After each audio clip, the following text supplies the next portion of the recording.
My name is Paul LeBlanc, and I am from Pittsburgh and involved in the Pittsburgh Green New Deal and have helped to organize the conference along with a team of other wonderful people. And this particular session is entitled Climate Politics, Racism, and Refugees. And the description that we've written up for this session goes as follows. The history and structure of the modern global economy have shaped today's patterns of climate change. Generated by carbon fuel economies of the global north, it is impacting with greater devastation on the peoples of the global south. Racism is used to justify presumably acceptable sacrifice zones and also contributes to an often lethal hostility toward refugees fleeing from these impacted regions. So that is the description. Each panelist, and we've got 5 panelists, 6 panelists actually. Each will speak for, with a minor exception, each will speak for, in the 4 slots, there'll be 10 minutes for each panelist. And I'm going to let them know when they only have 2 minutes left. I'll interrupt them politely and tell them to hurry it up. Then there will be, once the panelists have gone through their presentations, there will be questions from the audience. And we'd like folks to restrict themselves to 2 or 3 minutes because we'll have about half an hour. We're so lucky to have a couple of folks from Pakistan here, and they will be sharing a presentation. So each of them will be speaking for 5 minutes, but we've got a very tight schedule. So after the 30-minute discussion period, and in that discussion period, rather than having questions and answers going back and forth, we will want to save the answers from the presenters and any final comments to the last component of this session, and each of the speakers will take about 2 minutes to respond to questions and add additional ideas. Now, those who are participating in the discussion, again, please try to keep your comments brief to allow for a fuller discussion. The initial presentations will be recorded so that they can be shared with others at this conference or after this conference, but the discussion period will not be recorded. Participants should also feel free to post questions and comments and information in the chat. And folks should be looking at the chat as we're going along. Now, let's see here. All right, so my chat screen is up. I'll now introduce the panelists who will be speaking in the order that I introduced them. Dr. Claire Kahn is a physician and psychiatrist from Pittsburgh, USA, and serves on the coordinating committee of Pittsburgh Green New Deal. She is a prominent member of Physicians for National Health Program and the Western Pennsylvania Coalition for Single-Payer Health Care, and she is a member of the advisory board of Pittsburgh's Black Workers Center. Suda Meriç is a university student from Turkey, studying to be an energy systems engineer. She has been a climate activist for 3 years, working and learning in order to support the cause. The third presentation slot will be shared by our 2 friends from Pakistan. Sarah Liazer has been a journalist in Pakistan covering such themes as environmental racism and workers' rights, currently doing graduate work in anthropology through University of Texas, Austin, exploring groundwater contamination, political ecology, and technological fixes in the peripheries of Lahore, Pakistan. Zahid Ali is an investigative journalist covering climate change and energy policy in Pakistan, covering mega coal power and hydropower projects and their impacts on local populations. And in December, he'll be starting a PhD program in anthropology at Rice University. Rehad Desai is a former political exile from South Africa who returned to his home country in 1990. Desai entered the television and film industry as a producer and director in 1996.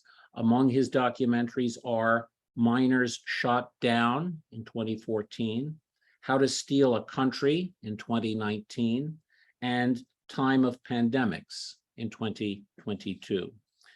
So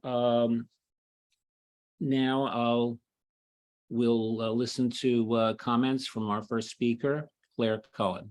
Claire? Well, good morning or afternoon or whatever it is where you are, everyone.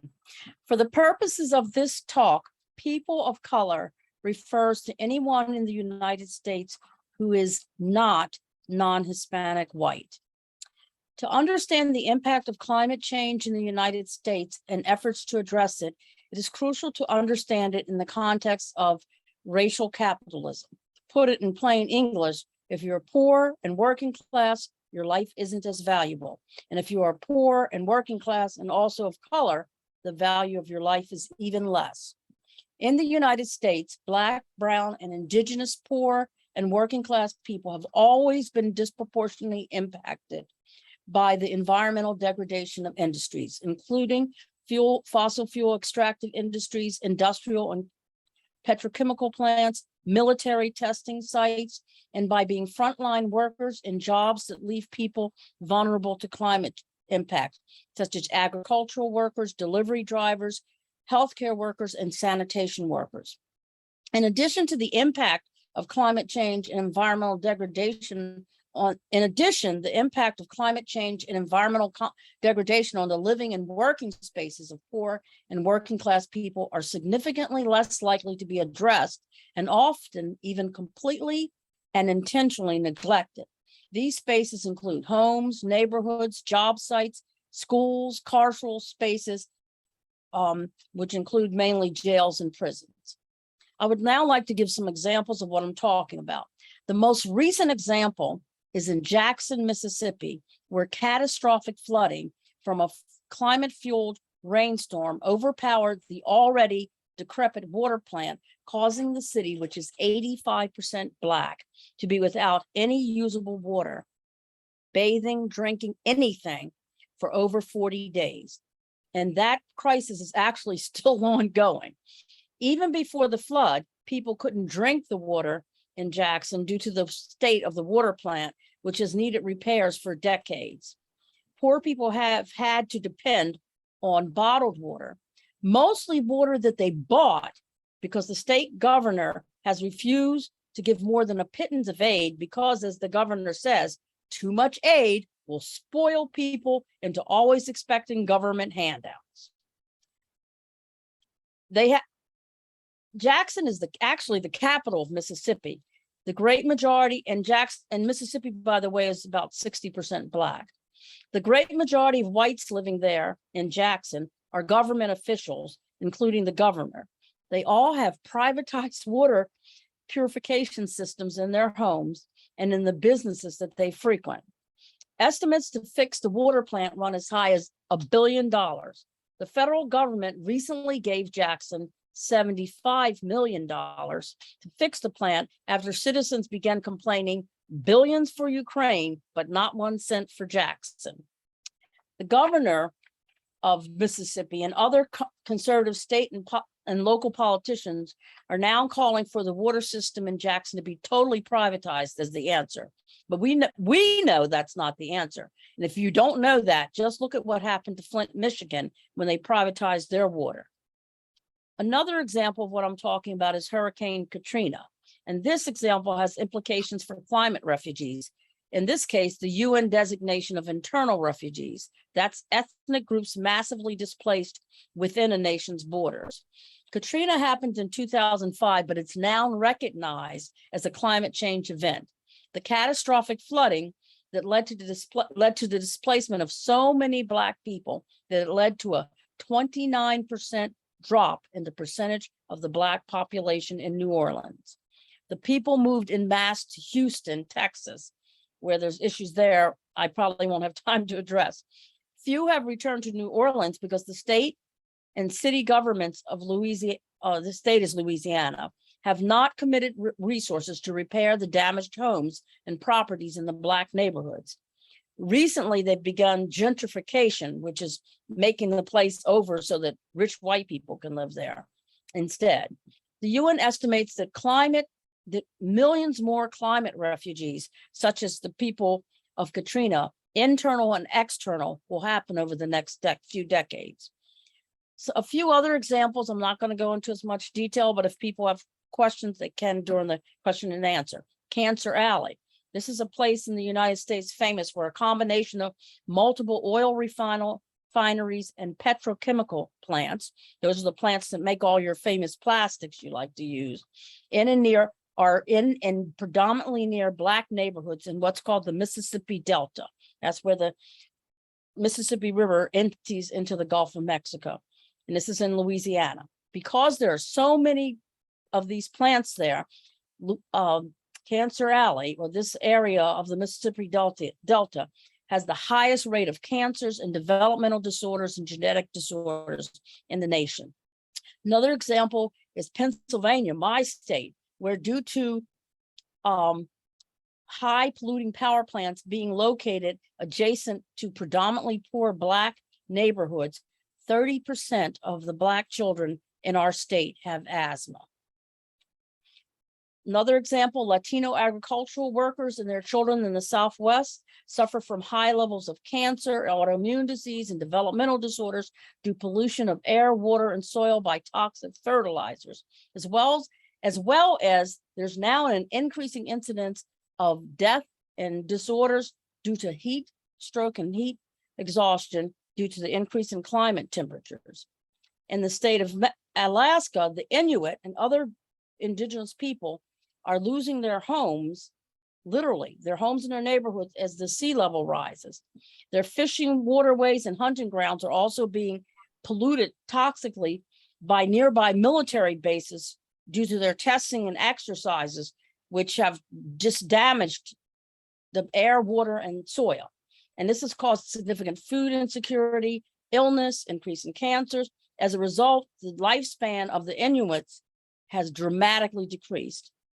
There's another example is we recently had a hurricane a couple of years ago called Hurricane Ida, which led to the drastic flooding in New York City, and a number of basement apartments were flooded overwhelmingly and people died. Once again, people of color, because who lives in basement apartments in New York City? Black and brown people who can't afford the more expensive above ground apartments. We also have the example of Carson firefighters in California. This is an example of many things. In California, those big fires you've been hearing about, who fights them? They pay people in prison $1 a day, maybe $2, that's all. They train them how to fight these fires. They put their lives on their line. Some of them die. They send them out to fight these fires. If they get out of prison, they are not allowed to apply for a job as a firefighter.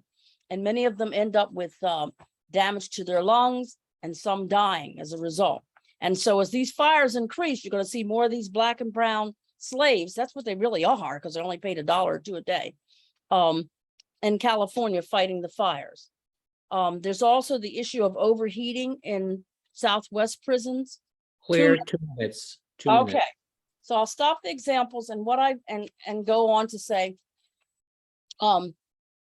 people are trying to fight back. There's a lot of it's through local mutual aid. Communities have tried electing politicians of color to represent them, but all of these politicians have been too easily corrupted by big business interests. So there's efforts to organize, mainly in Jackson, Mississippi, for people to organize, to bring people together in community and people from across the nation to help them address these issues. It's a tall order. The left is very weak in the United States and under-resourced itself. So what do we need to really make a difference? Of course, we need the grassroots organizing. We also need international solidarity and help, and that's a big issue. I also would like to hear from the audience here ideas on what could help. I want to end with just saying that in the United States, we are becoming increasingly people of color. The 2020 census shows that only 58% of the population is still non-Hispanic white. People under 18, the majority of people under 18, 51% are non-Hispanic white, or I'm sorry, are people of color. Only 49% are non-Hispanic white. So this, for America, the issue of race as well as class is becoming a major issue in terms of the equity of how we address climate change. That's it. Claire, thank you so much. And I'm sure we'll come back to some of the issues that you've raised. And at this point, we will go on to our next speaker, Suda. Hi, is my voice coming all right? Yes. Okay, well, first of all, can I start? Should I start? Yes, you should. Okay. Well, first of all, thank you all for coming here right now. It's been this organization has been very fruitful so far, and we wish to continue it like that. To begin with, I am a student from Turkey, which is a developing country right now, and who is, as of now, not taking into consideration the importance of climate politics because of its state of economics and, let's say, internal policies and external policies. So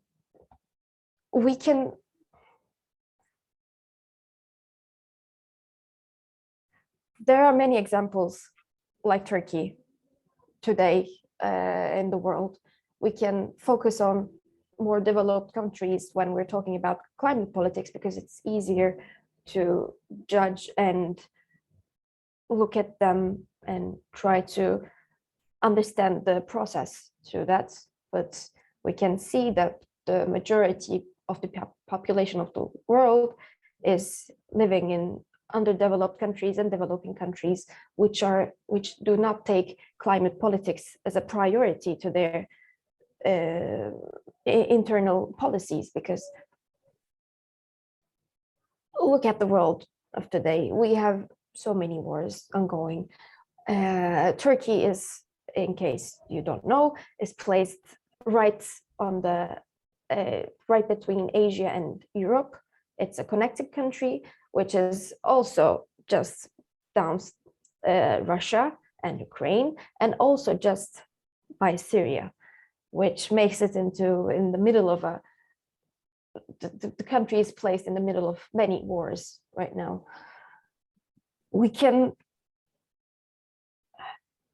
apologies for having trouble. I am dealing with a bit of bad situation of a cold, of a flu, so my mind is a bit mumbled right now. After presenting you the situation of Turkey, which I will be getting my examples from because how it is, it's a bit of a different country than what we deal with most of the time, and also it is because of it's my main country. It is where I'm from. It's my motherland. I want to give you examples of how climate politics of developing countries is an issue of today, and how it is hard for them to stop being an issue in the next 10 to 15 years, as far as we can see. First of all, developing countries rely on energy more than what we can say developed countries. For example, Turkey, we have a population of 80 millions right now, with the extras of refugees coming from Afghanistan, Syria, and Ukraine. We have a number of, we are overpopulated for a country of 700,000 kilometers square. And we are trying to grow our industry to become a more developed country because the state that the location that we are in gives us the opportunity to become more like a developed country. We need energy. That's simple. We need energy to do industry, to grow our industry. We cannot get the energy by ourselves. We cannot create that energy. We need to rely on other countries such as Russia and Azerbaijan on getting our energy, which is mostly, unfortunately, based on fossil fuels. We do not have the economy to grow to create the energy, the more reliable energies, more green energies in the country, because we, as a developing country, do not have the economy and finance to secure that we can both do that and try to grow. Because this is the state of many developing countries who rely on other countries to get their energy, and because of the fact that all these outsourced energy is becoming fossil fuels, we involuntarily create more carbon footprint than we ought to do, because we are trying to develop. Meanwhile, more developed countries can create and rely on their own green sourced energies. But in the meantime, they also, with their own reasoning, try to force the green energy and carbon limitations to the underdeveloped countries and developing countries, without regarding the fact that we are in need of this outsourced energy. What I'm trying to get to, we can see that there is a big, I would like to say racism in this, because we are a Middle Eastern country, and we're in between Middle East and Europe. We are a complicated race, but in the end, we are not a developed country, and we have a complicated situation with the rest of the world, as well as many developing countries. We are not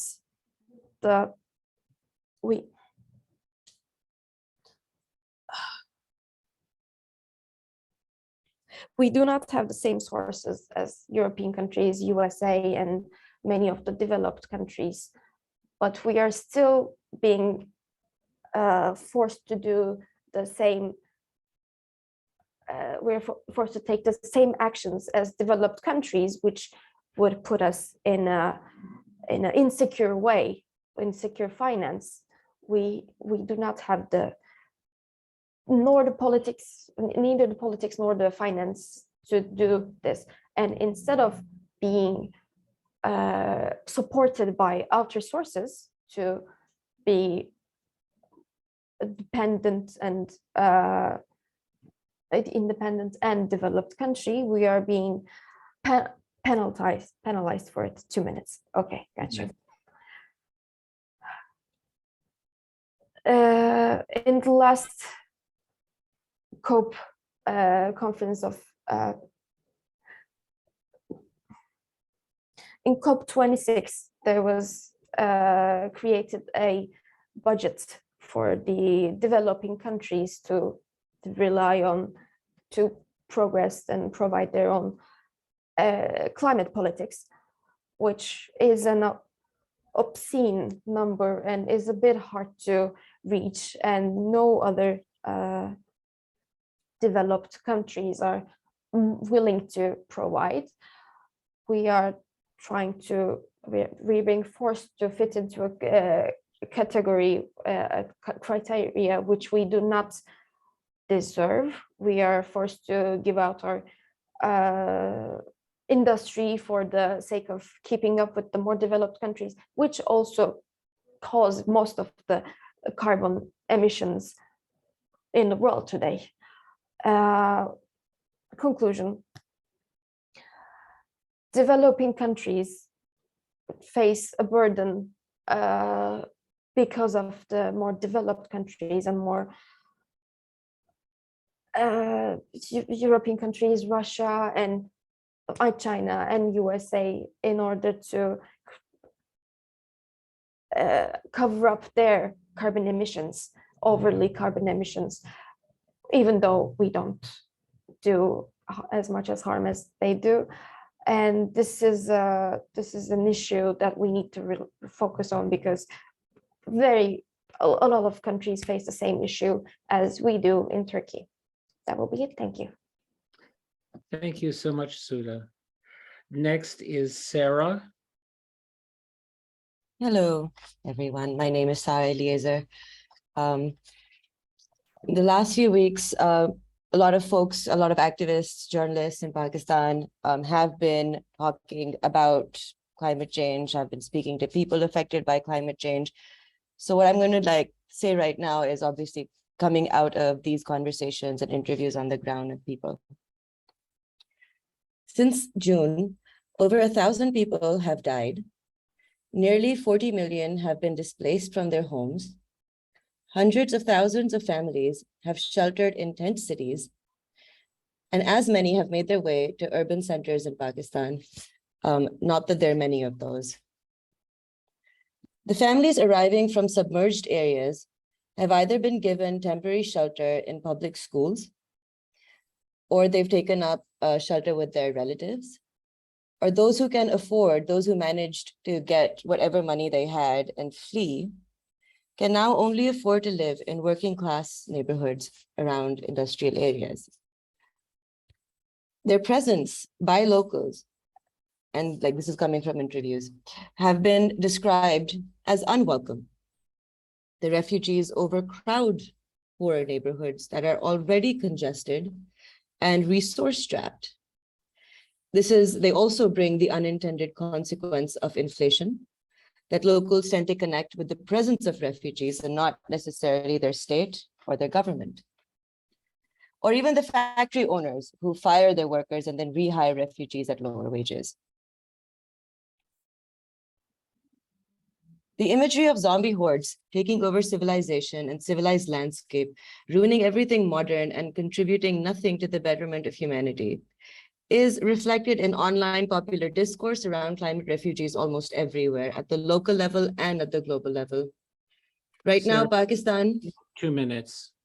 Pakistan is facing a punishingly intense monsoon season, hill torrents in the southern western mountain ranges, as well as increased glacial melt in the Himalayas, the Hindu Kush and Karakoram mountain ranges in the north, all of which have led to unprecedented flooding. The floods this year were preceded by months of severe drought and punishingly intense heat waves. The number of people displaced by the floods is almost the same as many as people who had to leave their homes in search for jobs, food and water and shelter during the drought months. In the months preceding the drought, most of Punjab province was blanketed in a thick cloud of smog for 5 months.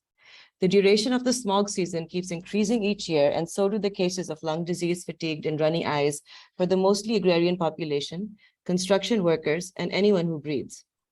As the environment descends into a permanent state of crisis, spanning all months of the year, it is clear that nothing short of immediate radical action is needed. It also requires an expansive understanding of environmental racism, refugees, and what it means to labor in an environment that acts like a weapon against the most vulnerable populations in the world. At present, a third of the country is submerged, and losses are estimated at over $10 billion. The individual and collective losses of the millions of people who have suffered in the losses are inestimable. Thank you.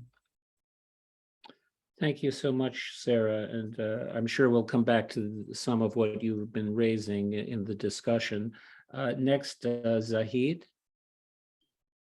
Hello, everyone. I will briefly talk about the climate disasters and the fossil fuel energy production that is happening in Pakistan since the past many decades, and how alongside the disaster of floods, those are also contributing to climate change and also affecting the local populations who are at the forefront of climate change or climate justice politics in Pakistan.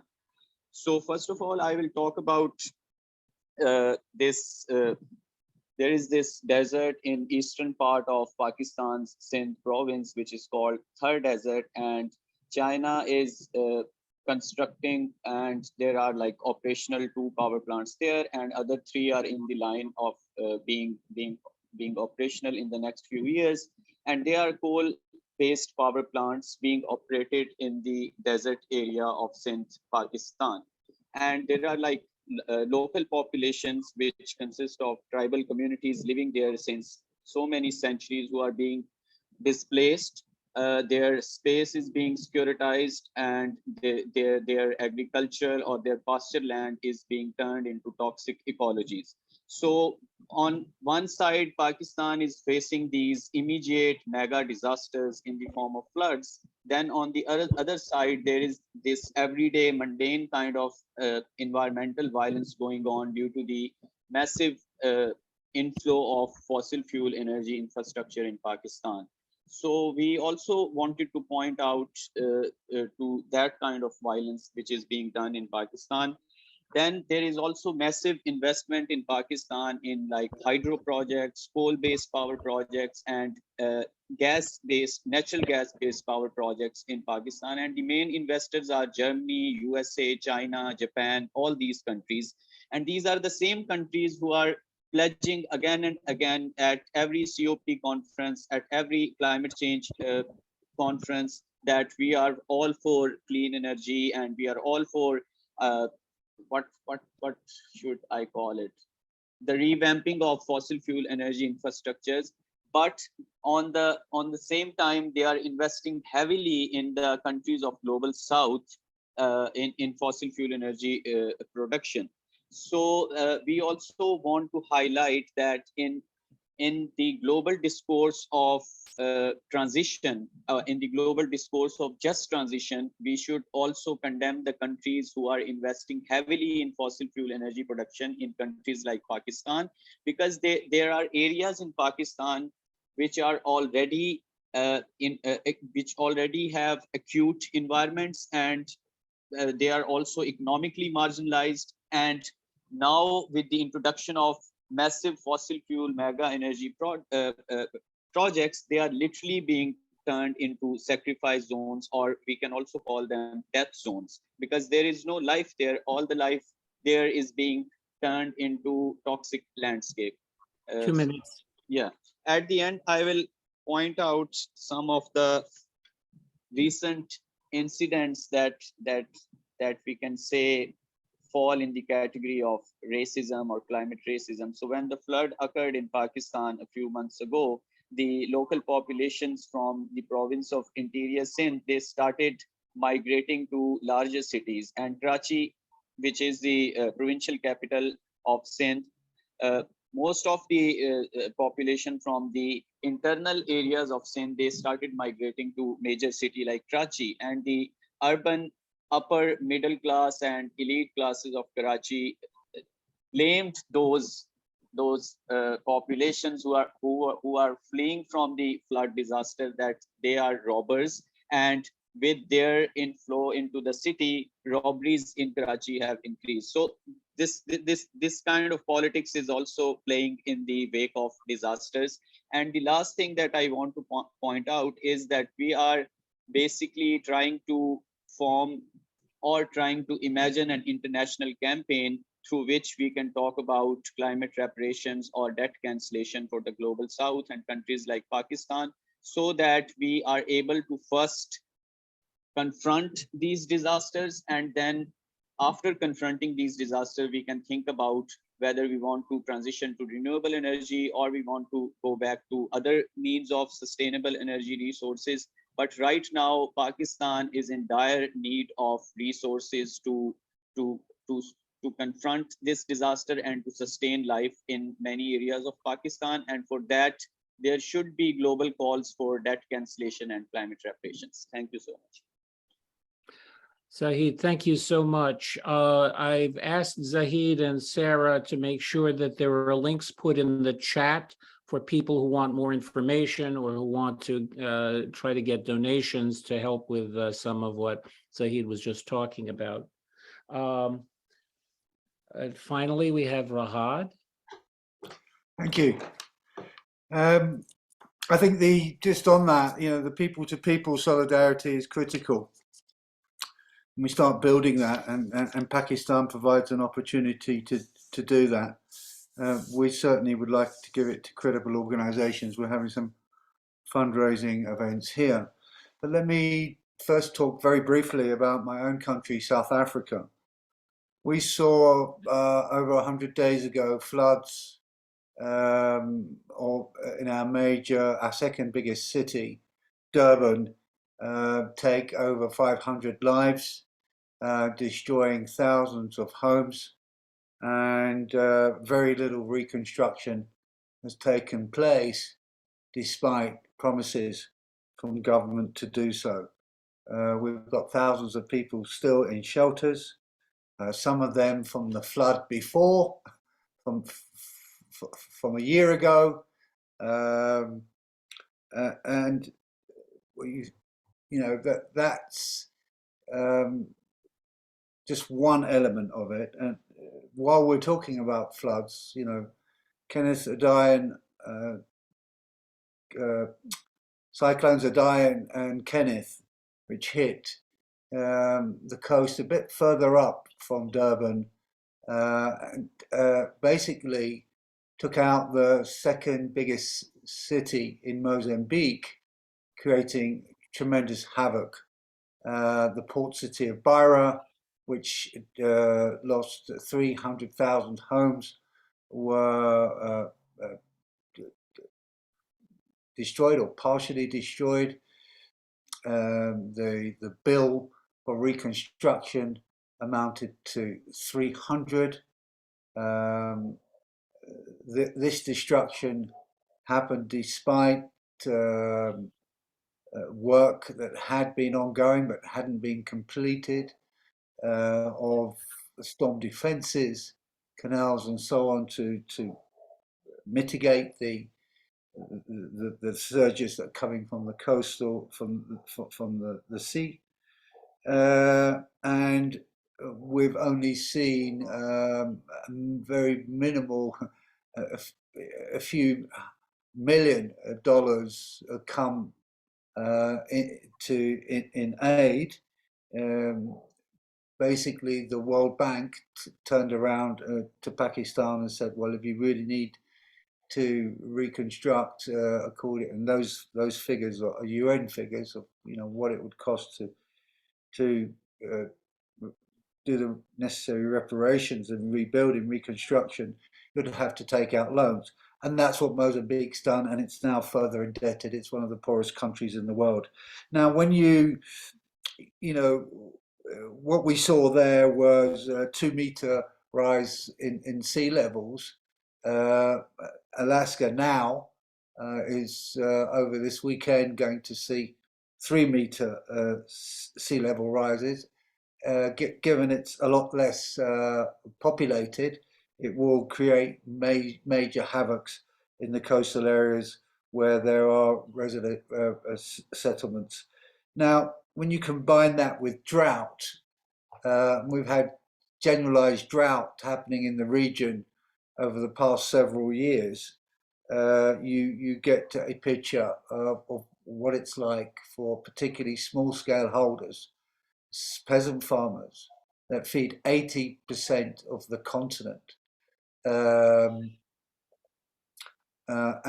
are dependent on rainfall. So, those communities, those areas, those zones in my region and further in other parts of Africa, particularly West Africa, who are getting battered by droughts that then floods, are unable to bounce back into food production, and you get a dependency on food aid because there's no livestock. It's very hard to bounce back. So we're seeing malnutrition levels as we go further north into southern Africa increase as we go further north, as high as 35% in some areas.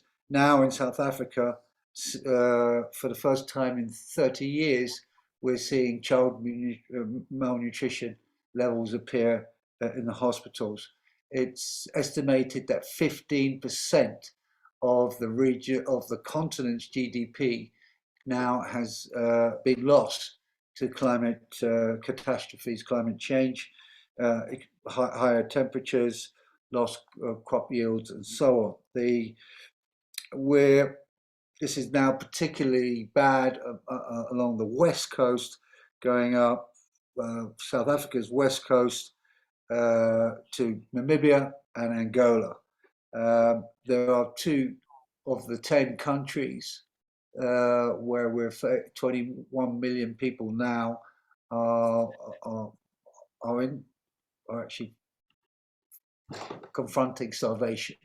21 million people on our continent in 10 countries.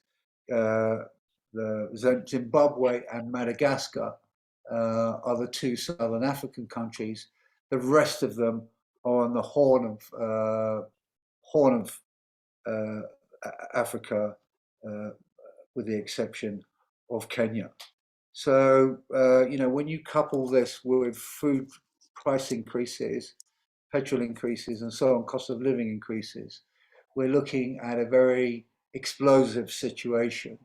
And I think this fight's going to start breaking out, protests erupting all over the show, and it's going to, I think, very quickly hit Kenya in the next days and weeks, as all the subsidies for fuel prices have been taken away. Now, I mean, finally, Paul, I think we have a situation where we're constantly posed with fake solutions, with fake finance. We now have a situation where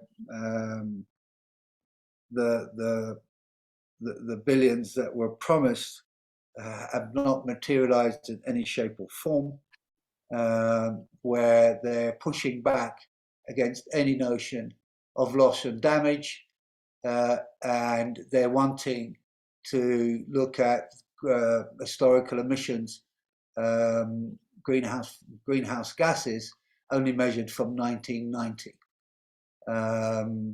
So, basically put the blame on China and India. We're doing all we can. We're cutting our emissions. But look at those horrible Indians and Chinese. They're not coming to the party. This is part of the racism, the failure to provide any aid, any ship burden sharing, the ditching, despite the fact that this principle is contained in the 2 important treaties. Common but differentiated responsibility means the age of catastrophe is upon us, and solidarity is going to be critical. Building solidarity with victims of major climate-driven disasters, and I think we've got to stand by all those countries who are, including Pakistan, whose governments are demanding loss and damage. We've got to hold this corrupt elite, political and economic elite around the world to account. The science tells us who's responsible, who's historically responsible. We know it's only the global north where these resources reside in order to be able to address our need for energy transitions, a just transition to occur in a humane manner. Without that, we're going to see massive sacrifice zones that we're now seeing in essentially those parts of the world where there's little or no capitalist development extend to even wider geographical zones. We know what will happen if this, you know, and I think something to discuss, you know, we're told about this incremental increases in temperatures and